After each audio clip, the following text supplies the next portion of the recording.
Welcome to Nanak classes. दोस्तों, Nanak classes के YouTube channel पे आपका स्वागत है। आज है 11 फरवरी और 11 फरवरी 2023 के जितने भी most important Rajasthan current affairs के क्वेश्चन बनते हैं आज हम उनका डिस्कस करेंगे। तो स्टार्ट करें आज की क्लास। आज हम पढ़ेंगे Rajiv Gandhi scholarship for academic excellence योजना। देखो, इसमें बजट में कुछ नई घोषणा की गई है, उसको जोड़ा गया है। इंदिरा गांधी शहरी रोजगार गारंटी योजना है, उसमें बजट में कुछ नया जोड़ा गया है। और मुख्यमंत्री चिरंजीवी सड़क दुर्घटना स्वास्थ्य बीमा योजना, यानी कम से कम 5 से 7 ऐसी योजना है जो पुरानी थी उसको नए तरीके से वापस जोड़ा गया है इस बजट के अंदर। उसको भी चर्चा कर लेंगे और पीछे वाली चीजें भी क्लियर हो जाएगी। तो रोज आपको 8:15 पर क्लास मिलती है और वीकली क्लास मिलती है और मंथली क्लास जैसे आपको जनवरी की मिल गई। और रीट के विद्यार्थियों के लिए महामैराथन जनवरी से जनवरी 2023 एक क्लास मिल गई, उसको जैसे ही टाइम मिले अब देखते रहना। स्टार्ट करें आज की क्लास। सभी विद्यार्थियों को गुड मॉर्निंग। एक बार सेशन को शेयर कर दें, वीडियो को लाइक कर दें और अगर आप चैनल पे नए हैं तो इसको सब्सक्राइब कर लें। पहला प्रश्न देखो, बजट 2023-24 आपने देखा भी होगा। 10 फरवरी मुख्यमंत्री वित्त मंत्री अशोक गहलोत ने कल जारी किया और कल मैंने आपको पूरा वीडियो दे दिया। 30 से 40% जो इंपॉर्टेंट बन रहे थे हमारे लिए, क्योंकि युवाओं को समर्पित था तो युवाओं को पूरा समर्पित करके छोड़ दिया। ठीक है, तो इसको जरूर आप अच्छे तरीके से प्रश्न देखना। मैंने स्पेशल वीडियो बना दिया ताकि दोबारा बनाना नहीं पड़े, आपको दे दिए वही प्रश्न इंपॉर्टेंट है, बस बाकी चीज को मिला के मैं यहां से दे रहा हूं। बजट 2023-24 के तहत Rajiv Gandhi scholarship for academic excellence योजना में कितने मेधावी विद्यार्थियों को देश विदेश के प्रतिष्ठित शिक्षण संस्थानों में अध्ययन करवाया जाएगा। पिछले साल जब इसकी घोषणा की थी, यानी ये कब की है, 20 अगस्त 2021 की स्टार्ट है। 20 अगस्त 2021 की स्टार्ट है। इसमें पहले 200 मेधावी छात्र थे, अब बजट में बढ़ाकर कितने कर दिए, 500। तो देखो, योजना पुरानी 1-2 साल पुरानी हो गई, लेकिन अब बजट में घोषणा करते ही इंपॉर्टेंट बन गया। अपने आप वो योजना वो नई उजागर हो जाती है। तो पहले 200 विद्यार्थी थे, अब 500 कर दिए। और इसमें 30% महिलाएं, ये ध्यान रखना, अभी सेकंड ग्रेड में प्रश्न भी आया था, तो याद अच्छे तरीके से पूरी डिटेल देख लो कि मुख्यमंत्री ने प्रदेश के 200 मेधावी विद्यार्थियों की संख्या को बढ़ाकर 500 कर देश विदेश के प्रतिष्ठित शिक्षण संस्थानों में अध्ययन के लिए Rajiv Gandhi scholarship for academic excellence योजना की शुरुआत की। इसमें सरकार पहले 8 लाख जब शुरू की थी तो 8 लाख आय से बढ़ाकर अब कितनी कर दी, 25 लाख तक वार्षिक आय वाले परिवारों के बच्चे को सरकारी खर्चे पर विदेश में पढ़ाई करा सकेंगे। इस योजना में बीटेक, एमबीबीएस सहित सभी को शामिल है और इस योजना में 30% छात्रों को अध्ययन करवाया जाएगा। ये नोट कर लेना, ये पेपर में आ चुका है तो आगे भी आ चुका है। अब देखो प्रश्न, बजट का बजट हो गया, नया का नया, और एक है योजना की हमने बात कर ली, उच्च शिक्षा विभाग की योजना है, ध्यान रखना किसकी, उच्च शिक्षा विभाग की। दूसरा प्रश्न देखो, बजट 2023-24 के तहत प्रदेश में इंदिरा रसोई की संख्या, ये पढ़ रहे थे ना, कभी 1956 कर रहे थे, कभी 71, कितनी होगी, 80 होगी, अपने यहां तक पहुंचे थे, यहां तक पहुंचे 1000 के आंकड़े को पार करने लगे, इतने में और आ गई। तो इंदिरा रसोई की संख्या 1000 से बढ़ाकर कितनी करने का प्रावधान इस बजट में किया है, 2000। सीधा ही छलांग लगाई है, 1000 से 2000। तो राजस्थान सरकार ने कोई भूखा न सोए संकल्प के साथ 20 अगस्त 2020 से राज्य के शहरी क्षेत्रों में इंदिरा योजना शुरू की है। अब हर साल बजट में कुछ न कुछ दिया जा रहा है, तो ये नवीनीकरण होता जा रहा है इनका। स्वायत्तन शासन विभाग इसका नोडल विभाग है। इस योजना के तहत राज्य के शहरी गरीब लोगों को मात्र 8 रुपए में भोजन, ये पढ़ा हुआ है, सीधे बताता हूं, अनुदान 12 रुपए थाली था, अब बढ़ाकर 17 कर दिया। प्रतिवर्ष 100 करोड़ खर्च करेंगे, अब ज्यादा करेंगे, डबल करेंगे, क्योंकि 2000 कर दी। तो इस योजना के तहत 100 ग्राम, और ये तो बस है ही फिक्स, 358 शुरुआत में स्टार्ट की थी, 22-23 में इसकी संख्या 1000 और 23-24 में बढ़ाकर इसकी संख्या कितनी कर दी है, वह 2000 कर दी है। बस बड़ी बड़ी सरसरी नजर से मैं आपको चीजें बता रहा हूं। ये देखिए 16 दिसंबर 2019, तारीख याद रखना, 16 दिसंबर 2019 को गठित कृषक कल्याण कोष राशि बजट 2023 और 24 में बढ़ाकर कितनी कर दी है। ये बहुत इंपॉर्टेंट है लगातार इसमें, क्योंकि पिछले साल भी और अब की बार भी कृषि बजट अलग से पेश हुआ है। तो कृषि कल्याण कोष है 2023-24 में बढ़ाकर इसकी राशि 7500 करोड़ कर दी। इस कोष का गठन किया था, जब इस कोष का गठन किया था 1000 करोड़ था, करते फिर 2000 करोड़ हुआ और 2 से पिछले साल 5000 हुआ, अब की बार 7500 करोड़ हो गया। ठीक है, तो ये इंपॉर्टेंट है, ये राशियां पेपर में आएगी। अब रीट में ये मत सोचना कि रीट में प्रश्न, रीट में नहीं मानो, रीट में नहीं आएगा। ठीक है, लेकिन ये प्रश्न इंपॉर्टेंट है हमारे लिए। किसानों को व्यापार और खेती में आसानी के लिए 1000 करोड़ रुपए का कृषक कल्याण कोष 16 दिसंबर 2019 को गठित किया गया। 22-23 में 5000 करोड़ का हो गया ये, और अब 5000 ठीक है करोड़ है ये, और 23-24 में ये 7500 करोड़ हो गया। इसके अलावा देखो एक एससी और एसटी कोष था, पिछले साल 500 करोड़ था, अब इसको 1000 करोड़ का कोष बना दिया। जो ओबीसी है आपका, ओबीसी, एमबीसी और ईडब्ल्यूएस, ठीक है, अल्पसंख्यक, ये पहले 100 करोड़ था, अब इसको 200 करोड़ कर दिया। एक नया बना दिया वाल्मीकि कोष, क्या बना दिया? वाल्मीकि कोष बना दिया 100 करोड़ से, 100 करोड़ से वाल्मीकि कोष बना दिया 100 करोड़ से। और एक युवा, कौन सा? एक युवा कल्याण कोष बना दिया, ये भी ध्यान रखना। कौन सा? युवा कल्याण कोष बना दिया, जिसमें कितनी राशि रखी है? कल मैंने आपको बजट में बताई थी, एक युवा कल्याण कोष के लिए 500 करोड़ की लागत से एक कोष बनेगा। और पर्यटन जो कोष है, जो पर्यटन का कोष है, जो पहले 1000 करोड़ था, उसमें बढ़ाकर 1500 करोड़ है, उसको कर दिया। तो ये थोड़े से याद रखना। तीसरा प्रश्न, बजट 2023-24 में इंदिरा गांधी शहरी रोजगार गारंटी योजना में 100 दिवस के रोजगार के स्थान पर कितने दिवस का रोजगार दिया जाएगा? तो देखो पहले 100 दिन था, सीधा इसी बात है, पिछली साल स्टार्ट हुई है इंदिरा गांधी शहरी रोजगार गारंटी योजना 9 सितंबर 2022 से। अब इस बजट में 100 दिवस की जगह 125 दिन कर दी, ये शहरी वाली है, ठीक है। तो देश की सबसे बड़ी शहरी रोजगार गारंटी योजना, ये योजना भी आपके लिए इंपॉर्टेंट हो गई और बजट भी साथ में आ रहा है, दोनों को मिक्स लेके चल रहा हूं साथ में, पुराना का पुराना, नया का नया। शहरी रोजगार गारंटी योजना राजस्थान में शुरू हुई और कितनी बार प्रश्न आ चुका है, और इसकी शुरुआत मुख्यमंत्री ने खानिया की बावड़ी जयपुर से 9 सितंबर 2022 को की। इसके लिए प्रतिवर्ष 100 दिवस का रोजगार उपलब्ध हो रहा था, अब 23-24 में बढ़ाकर 125 दिन कर दिया। और वित्त वर्ष 2022-23 की बात करें तो 800 करोड़ रुपए का बजट का प्रावधान था। जाहिर सी बात है 25 दिन और बढ़ाएंगे तो इसका बजट बढ़ेगा। अभी पूरा नोटिफिकेशन आया है, धीरे धीरे इसकी चर्चा करते जाएंगे, क्योंकि फिलहाल रीट के विद्यार्थियों और जो अभी एग्जाम है इनके लिए सीधा ये इंपॉर्टेंट है। बाकी रोज चर्चा करूंगा मैं।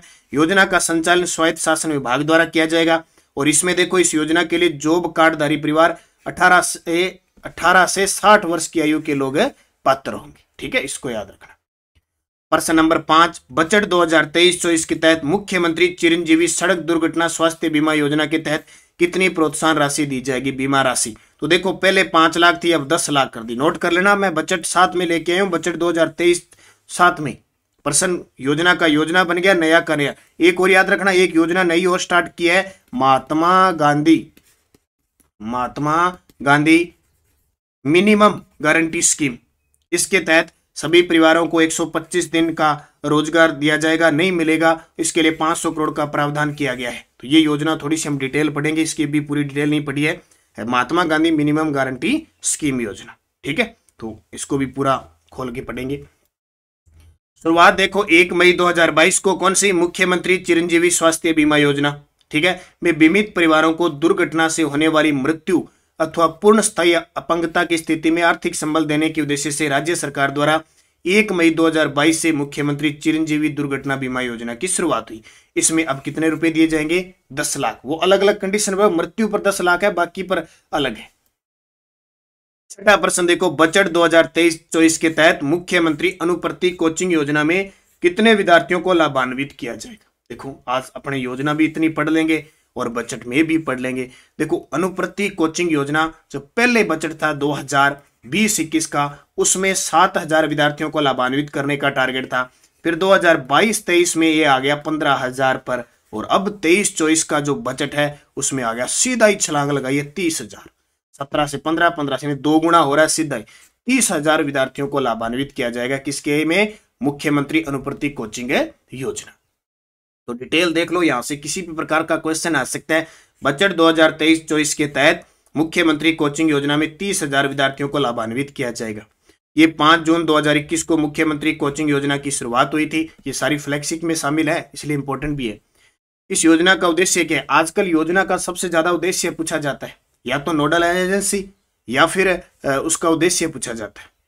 इस योजना का उद्देश्य आर्थिक तंगहाली से ग्रस्त प्रदेश के मेधावी प्रतिभावान पात्र विद्यार्थियों को अपने सुनहरे भविष्य की तैयारी के लिए विभिन्न प्रोफेशनल कोर्स व प्रतियोगी परीक्षाओं की उत्कृष्ट तैयारी के अवसर प्रदान करती है।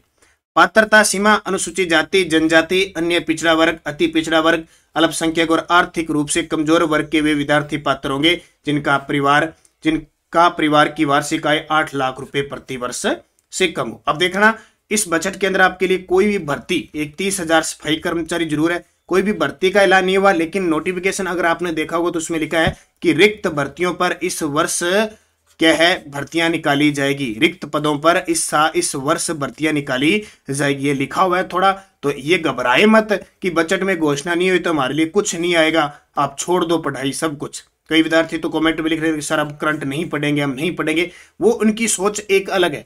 आपको पढ़ना है, निरंतर पढ़ते रहना है, भर्तियां आती रहेगी जाती रहेगी। अब जरूरी नहीं है कि बजट में नहीं आई तो आपके लिए भर्ती नहीं आएगी। जैसे सीएटी के पेपर है, सीएटी बनाई क्यों है, सीएटी में क्यों विभाग और ये रखे हैं, अगर सीएटी आपका देखो रिजल्ट आएगा, अभी सीएटी का रिजल्ट आने के बाद फिर भर्तियां आएगी, फिर आप दोगे, क्योंकि साल की वैलिडिटी अगर सरकार ने भर्ती नहीं निकाली तो सीएटी का मतलब क्या होगा। चाहे कितनी भी आए भर्तियां आएगी, बस आप अध्ययनरत रहे, पढ़ते रहे। ये बजट देखने से ऐसा नहीं होता है। आपने तो अब की बार या पिछले साल का बजट देखा है क्या? आप पिछले 20 साल से बजट थोड़ी देखते आ रहे हो, ताकि क्यों आपको लगता है, क्योंकि अपने आपने फिलहाल आपके पास सारी सुविधा है, एंड्रॉइड मोबाइल की, नेट की सारी सुविधा है, आप बैठे बैठे घर पे आराम से बजट देख लिया, तब आपके मन में होगी कि कुछ ये भर्तियां नहीं निकाली।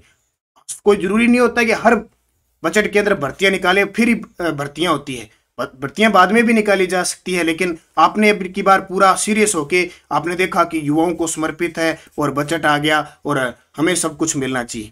ठीक है, सरकार का मकसद ये नहीं है कि युवाओं को समर्पित है तो सारी नौकरियां निकाल दे। बहुत सारी घोषणाएं की गई है और ये भर्तियां चिंता मत कीजिए, आप तैयारी करते रहिए, भर्तियां आएगी जाएगी, आपके पास से निकल जाएगी। जैसे रोडवेज बस, लोक परिवहन बस होती है ना, आप इंतजार करते रहते हो और पास से निकल जाती है। कई बार अपने सोचते हैं कि यार इसमें तो सीटें नहीं है, अपने खड़ के नहीं जाएंगे। तो ध्यान रखो, आपको निरंतर मेहनत करनी है, भर्तियां आएगी जाएगी, आती रहेगी चलती रहेगी। बस आप इतना तैयार करो कि मैं जो भी भर्ती आए उस किसी भी परीक्षा की मैं उससे पहले तैयार रहूं, एकदम सैनिक की तरह युद्ध लड़ने के लिए तैयार रहूं। बस आप पढ़ते रहो, बढ़ते रहो, भर्तियां आती रहेगी जाती रहेगी, बस आपको तैयारी करनी है। फिलहाल आप पहले ही सोच के बैठ गए भर्ती नहीं क्या करूं, आप तैयार थोड़ी हो, आपकी तैयारी नहीं है। आप पहले अच्छे तरीके से अपने तैयार मजबूत होके अपनी तैयारी तो करो भी, वैकेंसी आने से पहले मैं एकदम तैयार हो जाऊं, सीधा पेपर देना पड़े मेरे को, वो उसके अनुरूप आपको ढालना पड़ेगा। पात्रता देखो, अनुसूचित जाति, जनजाति, अन्य पिछड़ा वर्ग, अति पिछड़ा वर्ग, अल्पसंख्यक व आर्थिक रूप से कमजोर वर्ग के विद्यार्थी पात्र होंगे, ये बता दिया आपको। ऐसे विद्यार्थी जिनके माता पिता, ये आपने पढ़ लिया होगा, और इसमें जो योजना का लाभ मिलेगा 1 वर्ष ही मिलता है। और पढ़ लो थोड़ा, देख लो, ये सारी लगभग सारी आ जाती है, सबकी कोचिंग करवाने के लिए आ जाती है। इसमें मेरिट का निर्धारण 12वीं और 10वीं के अंकों के आधार पर किया जाता है। लाभार्थी में कम से कम 50% छात्र, नोट कर लेना। जैसे अपने उसमें 30% पढ़ी थी, इसमें 50% छात्र, यानी 30,000 में से 15,000 छात्राओं के लिए। और कितनी राशि उपलब्ध करवाई जाती है? अपना आवाज छोड़कर अन्य जगह जाते हैं, कोचिंग करते हैं तो 40,000 रुपये। तो इसको अच्छे तरीके से पढ़ लेना। और इसका नोडल एजेंसी मैन है सामाजिक न्याय व अधिकारिता विभाग। ठीक है, ये किसके साथ मिलकर? जनजातीय क्षेत्रीय विकास और अल्पसंख्यक विभाग के साथ मिलकर। तो मुख्य नोडल विभाग आ जाएगा सामाजिक न्याय व अधिकारिता विभाग। तो दायरा बढ़ा दिया, 22-23 में 15,000 की थी, अब बढ़ा दी 30,000।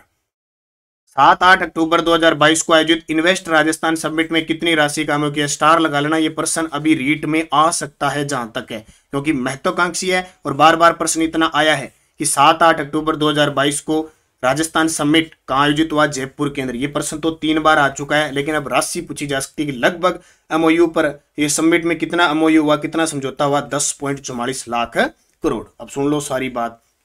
7-8 अक्टूबर 2022 को इन्वेस्ट राजस्थान समिट का आयोजन जयपुर में किया गया। सरकार ने 10.44 लाख करोड़ रुपए के 4,192 एमओयू और एलओआई हस्ताक्षर किए। ये इंपॉर्टेंट है, ये लाख करोड़। थीम क्या है? Committed and delivered. ये थीम भी याद रखना, ये प्रश्न आ चुका है पेपर में, कमिटेड व डिलीवर्ड। इस अवसर पर मुख्यमंत्री ने राज्य में विभिन्न जिलों में 25 औद्योगिक क्षेत्रों का लोकार्पण किया था। साथ ही 18 औद्योगिक इकाइयों का लोकार्पण और 33 औद्योगिक इकाइयों का शिलान्यास भी किया था। समिट के पहले 5 कॉन्क्लेव, देखो समिट के पहले 5 conclave NRR, tourism, startup, agri business, future ready sector पर कॉन्क्लेव आयोजित किए गए थे, ये भी नोट रखना। और अब देखो, मुख्यमंत्री ने इन्वेस्ट राजस्थान समिट के दौरान Rajasthan investment promotion scheme 2022 RIPS भी लॉन्च की। ये स्टार्ट रिप्स अपने ध्यान रखना राजस्थान में 2019 से स्टार्ट हुई थी। रिप्स का मतलब राजस्थान इन्वेस्ट, ठीक है, प्रमोशन स्कीम। अब देखो, इसके अंतर्गत राज्य में व्यापक स्तर पर रोजगार सर्जित करने वाले, अनुसूचित जनजाति व जाति के उत्थान में योगदान देने वाले और क्षेत्र के विकास में उत्कृष्ट कार्य करने वाले उद्योगों को प्रोत्साहन दिया जाएगा। मुख्यमंत्री ने नॉन रेजिडेंट राजस्थानी NRR, बहुत शानदार चीज है, NRR non resident Rajasthani conclave सत्र के दौरान पहली नॉन रेजिडेंट राजस्थानी पॉलिसी और राजस्थान फाउंडेशन की वेबसाइट को लॉन्च किया। अब ये देखो, यहां से प्रश्न आ गया, राजस्थान फाउंडेशन की स्थापना कब हुई? 2001 में। और ये नॉन रेजिडेंटी राजस्थानी पॉलिसी, ठीक है, इसका मतलब क्या है कि जो राजस्थानी प्रवासी राजस्थानी है वो राजस्थान में कैसे सहभागी बन सकते हैं, ठीक है, और वो अगर राजस्थान के अंदर आए, जब भी आए, वो कितने दिन के लिए आए, सरकार उनके लिए क्या कर सकती है, उनके आवास वगैरह की पूरी सुविधा करेगी, ये चीज। उद्योग मंत्री शंकुतला रावत ने कहा कि राजस्थान देश में पहला प्रदेश होगा जो ग्रीन हाइड्रोजन नीति लागू करेगा। ये बहुत इंपॉर्टेंट है। इस समिट के आयोजन के लिए confederation of Indian industries CII को नेशनल पार्टनर नियुक्त किया गया। यानी जो समिट हुआ था ये 7 से 8 अक्टूबर 2022 को, इसमें सहयोगकर्ता के रूप में था CII, confederation of Indian industries, national partner सलाहकार और सहायक नियुक्त किया गया था। ये नोट कर लेना बात, तो ये भी इंपॉर्टेंट है, ये भी इंपॉर्टेंट है, और ये पीछे तारीख तो इसकी याद रखनी है, ये तो पेपर में सीधा आता ही है। और 10.44 लाख करोड़ है, ये याद रखना। पूरी डिटेल मैंने आपको बता दी, किसी भी प्रकार का क्वेश्चन पूरे तथ्य के साथ पूछा जा सकता है। निरंतर अध्ययन करते रहना। नानक क्लासेज करंट अफेयर्स नाम से अपना टेलीग्राम ग्रुप है, वो ज्वाइन कर लेना, वीडियो की डिस्क्रिप्शन में है। और तीन चैनल है अपने टेलीग्राम के premium, Nanak classes Shiv sir, जिसमें मैं स्पेशल आपको क्विज देता हूँ, वो क्विज ज्वाइन करना। और मुख्य है, पिछले वीडियो का क्वेश्चन हमने पढ़ा, भारत का पहला पवन सौर हाइब्रिड पावर प्लांट चालू कहां किया गया? तो उत्तर आ जाएगा इसका जैसलमेर। और अभी आपको पता है 1100 मेगावाट का बालोतरा बाड़मेर के अंदर लिग्नाइट संयंत्र स्थापित किया जाएगा। वो भी बजट में हमने पढ़ लिया, एक रोज साथ में पिछला और करंट दोनों लेके आऊंगा मैं। एयरपोर्ट अथॉरिटी ऑफ इंडिया ने राजस्थान के किस एयरपोर्ट पर फ्लाइंग अकेडमी खोलने की घोषणा की है? उत्तर लाई किशनगढ़, नाल, सूरतगढ़। सही जवाब आपको कमेंट बॉक्स में देना है। यस्टरडे होती स्टेट वुलन मिल्स किस जिले में स्थापित है? Bikaner. Rajasthan state chemical works किस जिले में स्थापित है? डिडवाड़ा, नागौर। ये सीधे सीधे आते हैं पेपर में। Rashtriya chemicals and fertilizers limited, Chanderiya, Chittorgarh. Rashtriya chemicals and fertilizers, Chanderiya, Chittorgarh. Rajasthan electronics and instruments limited कहां स्थापित है? कनकपुरा, जयपुर में। और महाराजा उमेद सिंह मिल्स लिमिटेड किस जिले में? पाली में। यह भी CAT में ताजा है। अब आपके लिए फिर ये इंपॉर्टेंट क्वेश्चन है, इसलिए लेके आ रहा हूं मैं। चंबल फर्टिलाइजर्स एंड केमिकल्स कहां स्थित है? देखो, कल हमने पढ़ा राष्ट्रीय केमिकल्स एंड फर्टिलाइजर्स, आज हम पढ़ रहे हैं चंबल फर्टिलाइजर्स एंड केमिकल्स कहां स्थित है। ज्योति ट्रिपल सुपर फॉस्फेट, ये शायद 1 रक्षक में क्वेश्चन आया था। ज्योति ट्रिपल सुपर फास्फेट सेंटर कहां स्थित है, यानी संयंत्र कहां स्थित है। JK टायर उद्योग का कारखाना कहां स्थित है। सेंट गोबेन ग्लास फैक्ट्री कहां स्थित है। और Shri Ram chemicals and fertilisers कहां स्थित है। पांचों ही बहुत इंपॉर्टेंट है, अक्सर पेपर में आते हैं, और उसी प्रकार के मैं आपको नेक्स्ट रोज में क्वेश्चन दे रहा हूं। निरंतर अध्ययन करें, अच्छे तरीके से पढ़ते रहे, और नानक क्लासेज की जो भी पुस्तक बाजार में उपलब्ध है आप जरूर उनका अध्ययन करें। ये मैंने महामैराथन जनवरी से जनवरी 2023 दे दी, जरूर रीट वाले पढ़े। और नवंबर दिसंबर जनवरी 2023 की ये त्रैमासिक पुस्तक बाजार में उपलब्ध है, ऑनलाइन ऑफलाइन दोनों ही, और ये वार्षिक अंक उपलब्ध है। इसके अलावा करंट अफेयर्स इसमें लगातार दिए जा रहे हैं, जो भी चीजें इंपॉर्टेंट है। और ये जनवरी से दिसंबर 2023 की वार्षिक करंट अफेयर्स की हमने test series Nanak classes app में शुरू कर दी है। महज 100 रुपए में पूरे साल आपको करंट मिलेगा, हर महीने का वीकली और मंथली। जैसे अभी आपको जनवरी के वीकली और मंथली डाले जा चुके हैं, और नवंबर दिसंबर का भी आपको दे दिया, क्योंकि नवंबर दिसंबर को फ्री देने की बात हुई थी, आपको दे दी। तो पूरे साल आपके काम आएगा, जो भी वीकली हम लेंगे वो देंगे आपको, और मंथली आपको इसमें देंगे। सिर्फ टेस्ट है इसके अंदर, तो ज्वाइन कर लेना, बहुत शानदार अच्छे तरीके से इसमें बजट भी डाल दिया जाएगा। तो निरंतर पढ़ते रहें, बढ़ते रहें, मां सरस्वती की कृपा आपको वैसे ही बने रहे, और अपने लक्ष्य की तरफ अग्रसर होते रहे। धन्यवाद। जय हिंद, जय भारत, जय राजस्थान।